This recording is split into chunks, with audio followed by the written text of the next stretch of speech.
Pemerintah Provinsi Maluku kembali membebaskan denda pajak kendaraan bermotor. Selain itu, Pemprov Maluku juga memberikan diskon mutasi kendaraan masuk hingga 30 Desember 2025 mendatang.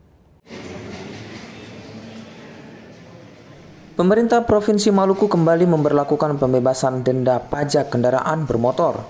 Program yang berlangsung sejak 3 November ini mendorong wajib pajak untuk melunasi pajak kendaraan mereka. Selain pemutihan pajak, Pemprov Maluku juga memberlakukan potongan biaya mutasi kendaraan masuk. Hal ini dilakukan selain untuk meningkatkan pendapatan asli daerah, juga untuk mengurangi banyaknya kendaraan yang menunggak pajak. Jadi memang ini sengaja kita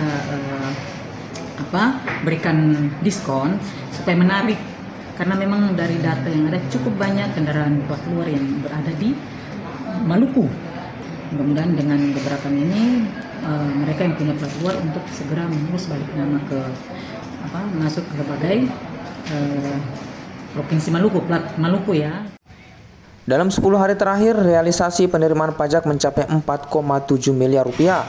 Diharapkan PAD ini akan terus meningkat, apalagi program pemutihan pajak ini berlangsung hingga akhir tahun 2025.